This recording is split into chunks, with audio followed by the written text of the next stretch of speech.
You ever wonder why some people get rich while others, who seem way smarter on paper, end up completely broke? You'd think it's all about intelligence, right? Or your education, maybe even just luck.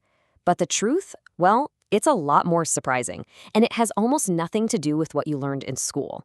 Let's dive in. Okay, take a look at these two guys. These are real people. On the left, we've got Ronald Reed. He was a janitor who quietly, somehow, built up an $8 million fortune. And on the right, that's Richard Foscone, a finance executive with a Harvard MBA, who went bankrupt. One had a high school diploma, the other had pretty much the best education money can buy. So what was the difference maker here? I mean, seriously. It wasn't their IQ. It wasn't their degree or their fancy connections. No, it was something way more fundamental. Something every single one of us has control over, but we almost always forget to think about. To really get this, we've got to unpack this tale of two fortunes, because it reveals a core principle that pretty much runs the show when it comes to money. See, the story of Ronald and Richard perfectly illustrates this one big idea. Doing well with money isn't really about what you know. It's all about how you behave. This stuff isn't like physics with these hard and fast rules. It's psychology, and that means it's messy, it's full of emotions, biases, all that human stuff. The author Morgan Housel put it perfectly. He said, "A genius who loses control of their emotions can be a financial disaster." Think about that. Ronald Reed was patient. Richard Foscone let greed take over. And that one single difference in their behavior was enough to completely wipe out a massive gap in education and experience. Okay, so if behavior is the key, then we have to ask, right? What shapes our behavior in the first place? Well, the answer lies in what we could call our money blind spots. And trust me, they have a huge impact on every decision we make. Just think about this for a second. Your personal history with money, the lessons you learned from your parents, the economy you grew up in, that is a teeny tiny sliver of all of financial history.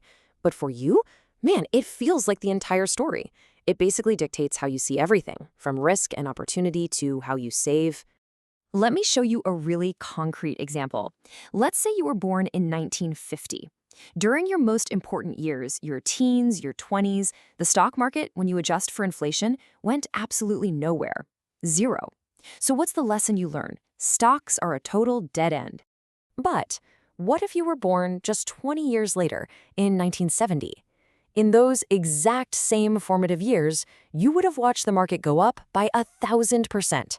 Your lesson? Stocks are a rocket ship to wealth. And this is the crucial point right here. You've got two equally smart people living in the same world who learn completely opposite lessons about how money works. The first person's caution with stocks seems totally crazy to the second person, and the second person's optimism seems reckless to the first. But here's the thing. Neither of them is crazy. Their decisions make perfect sense when you see it through the lens of their unique experience. And this helps us understand other things that, on the surface, seem totally irrational. For instance, the average lowest income household in the US spends $412 a year on lottery tickets. Now, from the outside, that seems like a terrible financial decision, especially when you hear that 40% of Americans can't even cover a $400 emergency. But here's the story they might be telling themselves. A comfortable retirement, a new car, that stuff is completely out of reach for me. This lottery ticket, this is the only time I get to hold a tangible dream of a better life in my hands. See, they aren't paying for the odds. They're paying for hope. So let's just pause here for a second and think about this. What's a belief you have about money, about debt or stocks or saving, that's so deep it just feels like a law of nature? And now try to imagine how that exact same belief might look to someone who was born in a different time or in a different place. This brings us to another really key point. Even if we start to recognize our own biases, it's still so hard to be an expert. And why is that?